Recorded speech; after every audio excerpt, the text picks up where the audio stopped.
ಮಾವಿನಕಾಯಿ ಮತ್ತು ಹೆಸರು ಬೇಳೆ ಹಾಕಿರುವಂತ ಉಪ್ಪಿನಕಾಯಿನ ನಾನು ಇವತ್ತು ನಿಮ್ಗೆ ಆಂಧ್ರ ಸ್ಟೈಲ್ ಒಳಗ ಮಾಡಿ ತೋರ್ಸಾತನಿ. ಸೊ ವಿಡಿಯೋನ ಎಲ್ಲೂ ಸ್ಕಿಪ್ ಮಾಡದೆ ಪೂರ್ತಿಯಾಗಿ ನೋಡಿ. ಬನ್ನಿ ಯಾವ ರೀತಿ ಮಾಡ್ಬೇಕು ಅನ್ನೋದು ನಾನು ತೋರಿಸ್ಕೊಡ್ತಾನಂತ.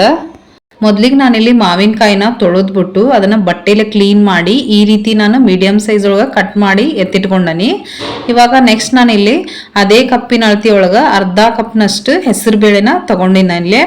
ಇದನ್ನ ಇವಾಗ ನಾವು ಹುರ್ಕೋಬೇಕಾಕತಿ. ನಾನಿಲ್ಲೇ ಹುರಿಯೋದಕ್ಕೆ ಒಂದು ಪ್ಯಾನ್ನ ಬಿಸಿ ಮಾಡೋದಕ್ಕೆ ಇಟ್ಟಿದ್ದೆ. ಅದಕ್ಕೆ ಇವಾಗ ನಾನು ತಗೊಂಡಿರುವಂತ ಹೆಸರು ಬೇಳೆನ ಹಾಕೊಂಡ್ಬಿಟ್ಟು ಇದನ್ನ ಮೀಡಿಯಂ ಫ್ಲೇಮ್ ಒಳಗ ಒಂದು 2 ನಿಮಿಷ ಹುರ್ಕೊಂತಾನಷ್ಟ. ತೀರಾ ಇದು ಕಪ್ಪಗೆಲ್ಲ ಆಗಕ್ ಹೋಗ್ಬಾರ್ದು, ಕೆಂಪಗೂ ಆಗ್ಬಾರ್ದು, ಜಸ್ಟ್ ಒಂದು ಸ್ವಲ್ಪ ಕ್ರಿಸ್ಪಿ ಆಗ್ಲಿ ಅನ್ನೋದಕ್ಕೆ ನಾನಿಲ್ಲೇ ಒಂದು 2 ನಿಮಿಷ ಇದನ್ನ ಈ ರೀತಿ ಹುರ್ಕೊಳತನಿ. ಸೊ ಈ ರೀತಿ ಆದ್ರೆ ಸಾಕು. ನೀವು ನೋಡ್ತಿರ್ಬೋದು ಇಲ್ಲಿ ಜಾಸ್ತಿ ಕೆಂಪಾಗಿ ನಾನಿಲ್ಲೇ ಹುರ್ಕೊಂಡಿಲ್ಲ. ಇವಾಗ ಇದನ್ನ ಒಂದು ಪ್ಲೇಟ್ಗೆ ಎತ್ತಿಟ್ಕೊಳತನ ನಾನು.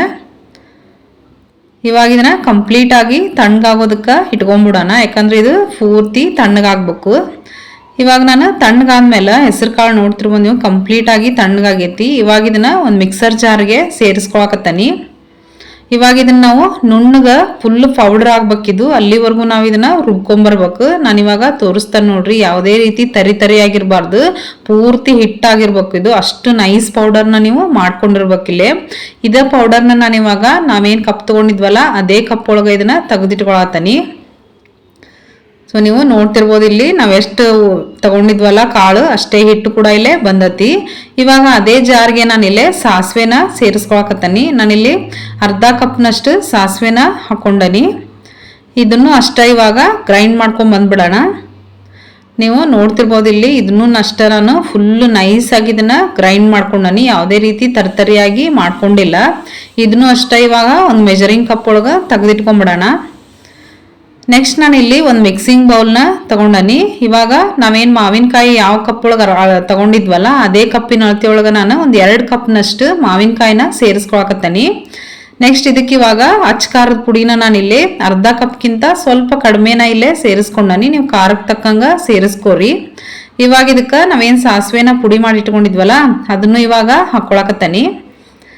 ನೆಕ್ಸ್ಟ್ ಇದಕ್ಕೆ ನಾವೇನು ಹೆಸರು ಬೇಳೆ ಪುಡಿ ಮಾಡಿ ಇಟ್ಟಿದ್ವಲ್ಲ ಹುರಿದ್ಬಿಟ್ಟು ಅದನ್ನು ಹಾಕೊಂಡ್ಬಿಡೋಣ ಇಷ್ಟು. ಇವಾಗ ರುಚಿಗೆ ತಕ್ಕಷ್ಟು ಉಪ್ಪುನ ಇಲ್ಲೇ ಅಂದ್ರೆ ಅರ್ಧ ಕಪ್ನಷ್ಟು ನಾನಿಲ್ಲೇ ಉಪ್ಪು ಕೂಡ ಸೇರಿಸ್ಕೊಂಡನಿ. ಆಮೇಲೆ 1 ಕಪ್ನಷ್ಟು ಎಣ್ಣೆನ ನಾನಿಲ್ಲೇ ಹಾಕೊಂಡನಿ. ನೀವು ಮನೇಲಿ ಯಾವ ಎಣ್ಣೆ ಬಳಸ್ತಿರಲ್ಲ ಆ ಎಣ್ಣೆ ಬಳಸ್ಕೋಬಹುದು. ನಾನಿಲ್ಲಿ ಸನ್ಫ್ಲವರ್ ಎಣ್ಣೆನ ಬಳಸ್ಕೊಂಡನಿ.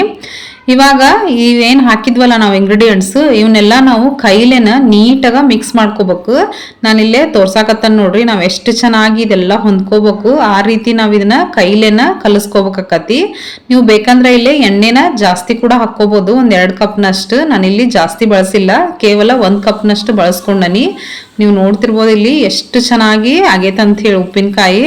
ನೀವು ಇದನ್ನ ಆರಾಮಾಗಿ 1 ವರ್ಷದ ಮಟ್ಟ ಇಟ್ಕೊಂಡು ತಿನ್ಬೋದು, ಏನೂ ಹಾಳಾಗಲ್ಲ. ಅದ್ರ ಕ್ವಾಂಟಿಟಿನ ಜಾಸ್ತಿ ಮಾಡ್ಕೊರಿ ಅಷ್ಟೇ. ಇವಾಗ ನಾನು ಈ ರೀತಿ ಕಲಿಸ್ಕೊಂಡಾದ್ಮೇಲೆ ಇದು ಆಪ್ಷನಲ್, ಹಾಕೊಂತಿದ್ರೆ ಹಾಕೋರಿಲ್ಲ, ಸ್ಕಿಪ್ ಕೂಡ ಮಾಡ್ಕೋಬಹುದು.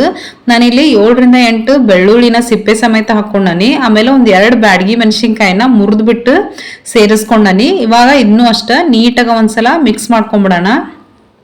ಇದು ಆಪ್ಷನಲ್, ಇದ್ರ ಹಾಕೋರಿ, ಇಲ್ಲ ಅಂತಂದ್ರೆ ನೀವು ಕೇವಲ ಮಾವಿನಕಾಯಿದ್ದ ಉಪ್ಪಿನಕಾಯಿ ಮಾಡ್ಕೋಬಹುದು. ನೀವು ನೋಡ್ತಿರ್ಬೋದು ಇಲ್ಲಿ ಮಾವಿನಕಾಯಿ ಉಪ್ಪಿನಕಾಯಿ ಎಷ್ಟು ಚೆನ್ನಾಗಿ ಕಾಣ್ತಿದೆ ಅಂತೇಳಿ. ನನಗೆ ನೋಡಿದ್ರೆ ಇವಾಗೂ ಕೂಡ ತಿನ್ಬೇಕು ಆ ರೀತಿ ಅನ್ಸಾತತಿ. ನಾನು ಫಸ್ಟ್ ಟೈಮ್ ಟ್ರೈ ಮಾಡಿದ್ದಿದ್ದನ್ನ, ಬಟ್ ಇದು ಆಂಧ್ರ ಸ್ಟೈಲ್ ಒಳಗಂತ, ಬಟ್ ಟೇಸ್ಟ್ ಮಾತ್ರ ಸೂಪರ್ ಆಗಿರ್ತತಿ. ನೀವು ಖಂಡಿತ ಈ ರೀತಿ ಉಪ್ಪಿನಕಾಯಿ ಹಾಕಿಲ್ಲ ಅಂದ್ರೆ ಒಂದ್ಸಲ ಹಾಕಿ ನೋಡ್ರಿ, ವರ್ಷ ಇದೋ ಉಪ್ಪಿನಕಾಯಿ ಹಾಕ್ತಿರಿ ನೀವು, ಅಷ್ಟು ಚೆನ್ನಾಗಿರ್ತತಿ ಇದು.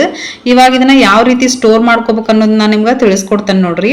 ಮೊದ್ಲಿಗೆ ನಾನಿಲ್ಲಿ ಈ ರೀತಿ ಪಿಂಗಾಣಿ ಒಳಗಾದ್ರೂ ನೀವು ಸ್ಟೋರ್ ಮಾಡ್ಕೋಬಹುದು. ನಾನಿಲ್ಲೇ ಒಂದು ಪಿಂಗಾಣಿ ಜಾರ್ ಒಳಗೆ ಹಾಕಿ ತೋರ್ಸೇನಿ. ಇನ್ನೊಂದು ನೀವು ಈ ರೀತಿ ಗ್ಲಾಸ್ ಜಾರ್ ಇರ್ತಾವಲ್ಲ ದೊಡ್ಡ ದೊಡ್ಡವು, ಅದ್ರೊಳಗೂ ಕೂಡ ನೀವು ಸ್ಟೋರ್ ಮಾಡ್ಕೋಬಹುದು. ನಾನಿಲ್ಲಿ ಉಳಿದಿರುವಂತ ಸ್ವಲ್ಪ ಉಪ್ಪಿನಕಾಯಿನ ಈ ರೀತಿ ಗ್ಲಾಸ್ ಜಾರ್ ಒಳಗೆ ಹಾಕಿ ಇಟ್ಕೊಂಡನಿ. ಇಲ್ಲಿ ನಾವು ಇದನ್ನ ಫ್ರಿಜ್ ಒಳಗೆ ಇಡ್ಬೇಕಂತಿಲ್ಲ, ನಾವು ಸೈಡಿಗೆ ಕೂಡ ಇಟ್ಕೊಂಡು ಆರಾಮಾಗಿ ವರ್ಷಾನ್ಗಟ್ಲೆ ತಿನ್ಬೋದು. ಇವಾಗ ನಿಮ್ಗೆ ಏನಾದ್ರೂ ರೈಸ್ ಜೊತೆ ಅಂತೂ ಇದು ಸೂಪರ್ ಕಾಂಬಿನೇಷನ್ ಅಂತ ಹೇಳ್ಬೋದು. ನಿಮ್ಗೆ ಯಾವಾಗಾದ್ರೂ ಅಡಿಗೆ ಮಾಡಕ್ ಬೇಜಾರಾದಾಗ ಈ ಉಪ್ಪಿನಕಾಯಿ ಹಾಕೊಂಡು ನೀವು ತಿಂದ್ರ ಸೂಪರ್ ಆಗಿರ್ತದೆ ಟೇಸ್ಟ್ ಮಾತ್ರ. ಖಂಡಿತ ಈ ರೆಸಿಪಿನ ಟ್ರೈ ಮಾಡಿ, ಆಮೇಲೆ ಹೆಂಗ್ ಬಂತಂತ ಕಮೆಂಟ್ ಮಾಡಿ.